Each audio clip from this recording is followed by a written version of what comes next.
Airstrikes are launched against enemy regime targets in their capital and across the country.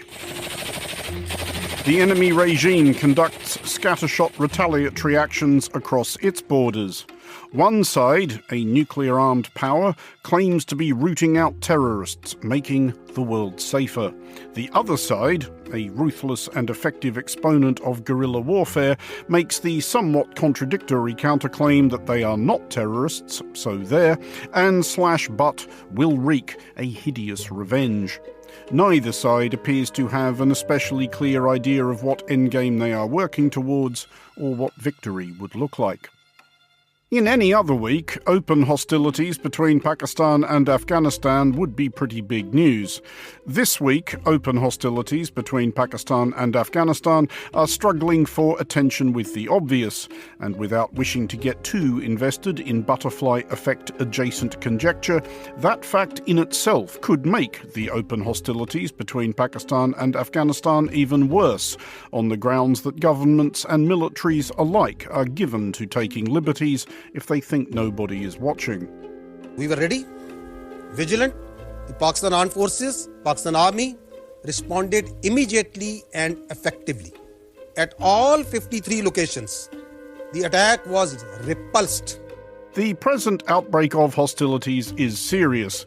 Pakistan says it has killed hundreds of Taliban fighters in Afghanistan via air raids and cross-border artillery bombardments in at least 37 locations. Afghanistan has conducted raids in the opposite direction and claims to have shot down a Pakistan Air Force fighter jet, which Pakistan denies, and to have killed or captured dozens of Pakistani soldiers, which Pakistan kind of admits, but says the casualty numbers are not quite what Afghanistan says they are.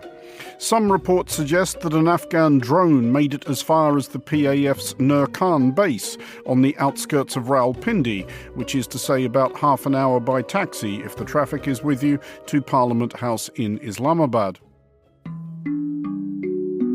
As to what has brought this on, there is a short answer and there is a long answer. The short answer is the Tehrik-e-Taliban Pakistan, or TTP. As the name strongly intimates, the TTP are the sort of Pakistani franchise of Afghanistan's Taliban. The TTP was founded around 2007, led initially by Batullah Masood, who had once been allied to the Afghan Taliban, but became more interested in fighting the Pakistani state than Afghanistan's foreign occupiers.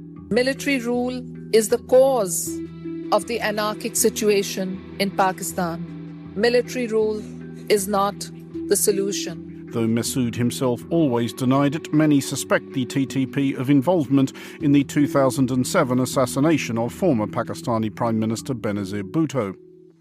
Masood was killed by an American drone strike in 2009. The tenures of his successors, Hakimullah Masood and Fazlullah Hayat, were brought to similarly abrupt conclusions. The current leader is Noor Wali Masood, who, for what it may be worth, has claimed that the TTP did kill Benazir Bhutto, along with 180 bystanders at a previous unsuccessful attempt on her life.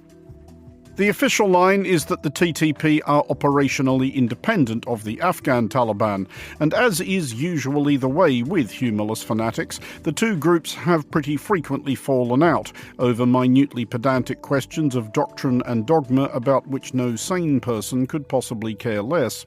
More pertinently to the current crisis, the TTP have been prolific in blowing up Pakistani schools, courts, police stations, soldiers and Shia mosques, actions which Pakistan claims are facilitated by the Afghan Taliban with a view to subverting, perhaps even overthrowing, the Pakistani state. The longer answer lies in a torturous history of relations between Afghanistan and Pakistan, who share 2,640 kilometres of land border, known as the Durand Line, drawn by a British diplomat of that name circa 1893 to delineate the United Kingdom's Indian Raj from the Afghan Badlands the British had spent some decades and much blood and treasure trying to bring under the Crown's control, or failing that, at least to ensure that the Russians couldn't have it either. The border itself is porous, the region around it mountainous, the policing of it laborious and hazardous, and various factions in the vicinity have never recognised it as legitimate anyway.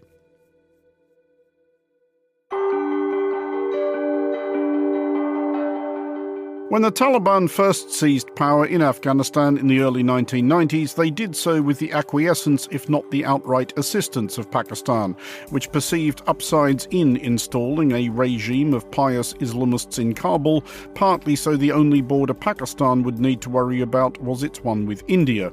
Pakistan also accuses India of encouraging militants on its soil, just as vice versa. This optimistic assessment was echoed when the Taliban retook Afghanistan in 2021, Pakistan's then Prime Minister Imran Khan exulting in what he called a breaking of the shackles of cultural slavery. Audacious chat from a Worcester Royal Grammar old boy and Oxford graduate who owed his fame to his prowess at cricket. TTP attacks in Pakistan continued. However, last year more than 1,000 Pakistani security personnel were killed by the TTP and other jihadist groups. The current hostilities may amount, grand scheme of things, to nothing much. Pakistan has probably seen enough of the difference between foreign armies marching into Afghanistan and limping back out not to try it themselves. Afghanistan has hopefully not the capacity to seize Islamabad and the keys to Pakistan's nukes. But all wars have unintended consequences, and in this part of the world especially, intended consequences are more exceptions than rule. For Monocle Radio, I'm Andrew Mueller.